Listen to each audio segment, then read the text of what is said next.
Zak Starkey is the son of Ringo Starr, as my father once put it perfectly. When we saw The Who perform in 2013, when the band took the stage, my father points to Zak on stage behind the drums and goes, "That's Zak Starkey. I recognize that nose anywhere." This podcast is hardly focused. The French. Okay, so Zak Starkey was in Oasis, but he was also in The Who for a very long time. He joined The Who in 1996. And we all know The Who, their drummer Keith Moon passed away in 1978.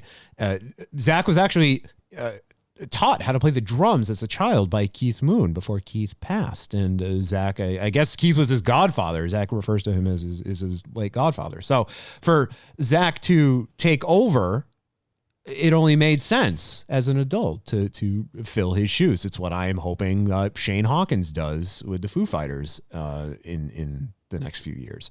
It's what Jason Bonham did with Led Zeppelin.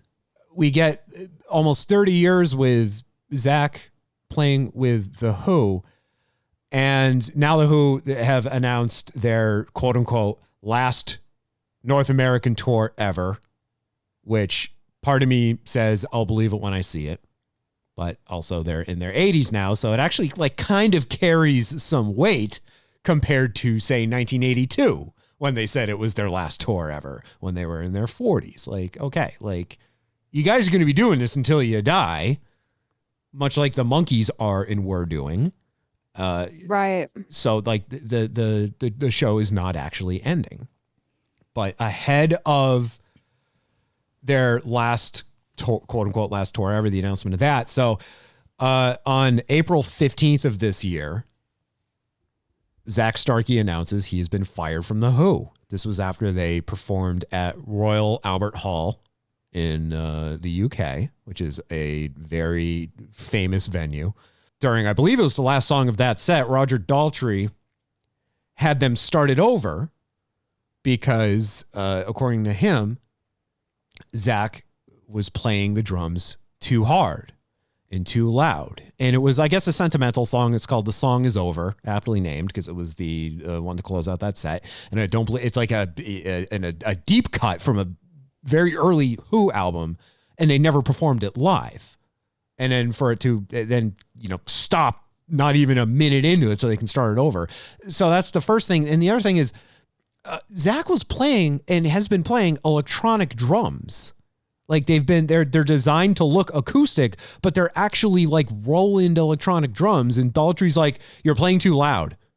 Like, my brother in Christ, they are volume controlled. Like, how is he playing too loud? He has dementia. He's a Do you dick. feel? He's a prick, Roger Daltrey. Oh, he's an asshole. When I saw The Who, he yelled at the crowd. Like, he stopped mid-performance because I guess he's got, like, according to him, an allergy to smoke, and it fucks with his voice, and like someone lit up a joint, but he was screaming at whoever did it in the crowd, and it was kind of like, it kind of sucked the air out of the room. It was kind of like, one was like, dude, that kind of like killed the vibe here. Like, I know it's maybe just for me, but I'm like, what the fuck, dude? You suck. Here's the thing. I obviously, I love smoke and I don't mind being around it, et cetera, et cetera. And I believe that there are people with sensitivities to it, but I have to admit it's one where I do. And I know it's not right because people probably genuinely have sensitivities to it. I roll my eyes a little. Yeah. Like, I don't really want to hear about how you're allergic to smoke. Like, that just simply cannot be true to the extent you're saying it. Yeah, and I apologize if it blows your ears out, but like this had already happened during the show. So like, don't worry about you blowing your voice out with smoke. Like, you did the thing that everybody paid to hear and see you do. Absolutely. These little temper tantrums aren't cute, and it's crazy to see who can get away with them and who can't. Yeah. Right? Because like, I think there's certain people where it's like, if you see them and they flip out, it's fine. You're like, you can have a good nature about it. Right. Like, especially with Daltrey and with The Who, like, go back to like just destroying your instruments on stage. Take your anger out that way. Don't take it out on the crowd. because Rough. people would expect, like, they will be even happier to see you smash guitars and smash Zak's drums and what have you. And if you're channeling that as your anger, then like, cool. That's part of the charm of the Who. Even like more comical if you're geriatric and doing it. So that was on the 15th. Zak says he had been fired from the band, and it was purportedly because of that incident that he had with Daltrey during that performance. And it seems like it was indicative, kind of like with the Gallagher brothers and Oasis, tensions that had been building for a while and boiled over in that moment. So 4 days later, on April 19th, Pete Townshend announces that Starkey is actually still part of the Who. He had not actually been fired. He posted on social media and claimed there were communication issues that needed to be dealt with, quote unquote, and that Zachy needed to, quote, tighten up his latest evolved drumming style to accommodate our non-orchestral lineup. And we're seeing the wave of emotions with Zak on social media because first on the 15th, he's pissed that he has been fired from the band. And now on the 19th, he's jubilant because he has not actually been fired. And he's excited to go out on this, what could be the final jaunt with the Who, the band he's been in for almost 30 years. So 1 month later, on May 19th, it is announced that Zak Starkey has been fired from the Who. For real this time, no fooling, because we don't want to get fooled again. And he will be replaced by Scott Devowers of, thank you, Molly. He will be replaced by Scott Devowers of Roger Daltrey's solo band. So once again, Zak goes on Instagram and now he's fuming because, as anyone would be, first he's told he's fired, then he's told he's not actually fired, he still has a job, and then no, you've been fired for real this time. You are out of the band. So you think, okay, that's it. That's it for Zak and the Who. Good luck to everybody. Well, now today, the 27th of May, now Starkey says that Roger Daltrey told him he was, quote, retired from the band, not fired.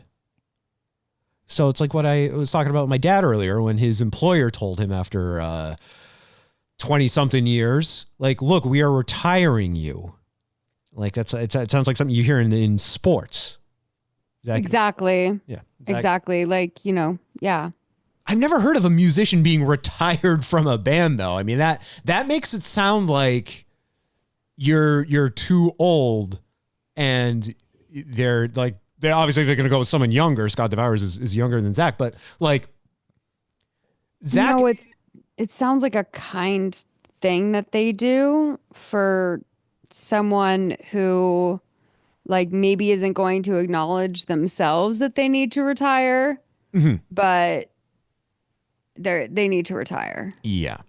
And Zak is, he's going to be 60 coming up. I know he was born in the mid 60s. So he's like, compared to Daltrey and Townshend, he's not that old. Like, he's still a young guy. And even now, like, even pushing 60, that's young, all things considered, and especially in this economy. You're a young man if you're in your 60s. So like, he still has, and I think I would say that's the excuse that the Who is leaning on, that Zak has a couple more decades in him that he could dedicate to other projects.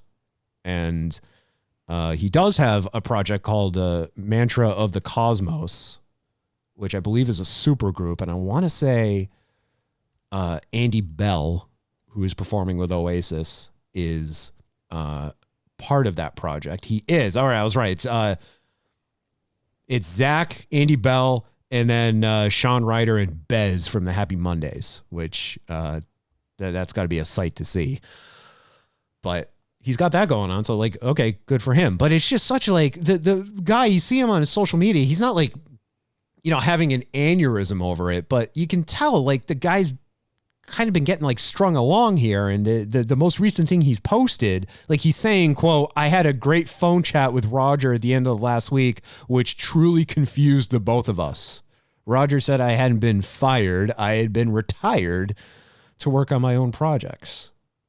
And I can't even tell from this post if he's like saying that it was a genuinely good exchange he had with Daltrey, or if it was like great in scope and in reality, like he wants Daltrey's blood. Like I'm not getting the vibe from the post here, but at the end of the day, Zach is no longer in the Who, and there is a official replacement there. So, I mean, I'd say that sounds like a shady diva moment to me. yeah. I mean, it sounds to me like they're like shading him out of the band, if that makes sense. Like being like, he's retired. Like, I mean, it's like what you say about like a child that's had too much sugar.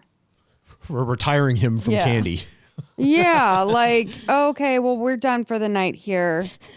And it's like, Jesus Christ. I know. I'm like, I think I retire you around like, midnight each night. You do? Yeah. Midnight, more just like 3 it's a.m. time. It's time to go.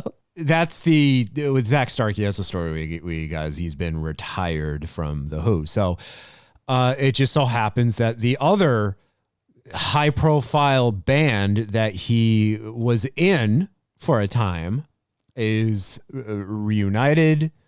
They're going out on tour soon. And around this juncture, we were not familiar with who was going to be in the band. We didn't know who the drummer was. We didn't know anyone that was going to be in Oasis besides Liam and Noel Gallagher.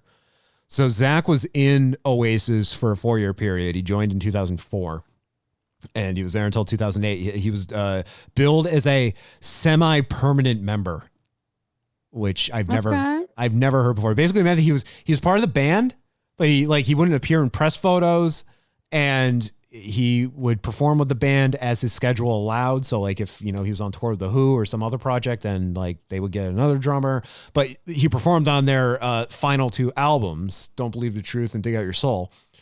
It was revealed before the rest of the band's lineup for this upcoming tour was announced. It was revealed that Joey Warnocker will be the band's drummer.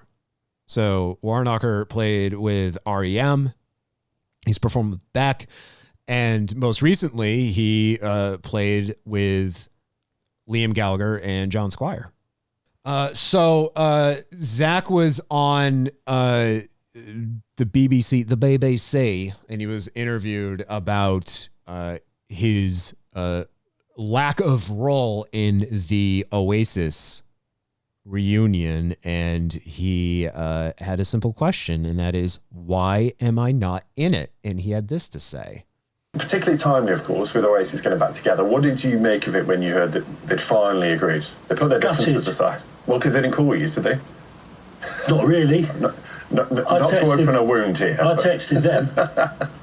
Why am I not in it? And what did they say? Indefinable. You get, if you get a new drummer, you get comfortable, don't you? Well, you don't know, but you get comfortable with new musicians, and I think that's what's happened, and I'm all right with that. Would you like to have done it? God, yeah. Greatest rock and roll band of my generation. Yeah. Greatest rock and roll singer of my generation.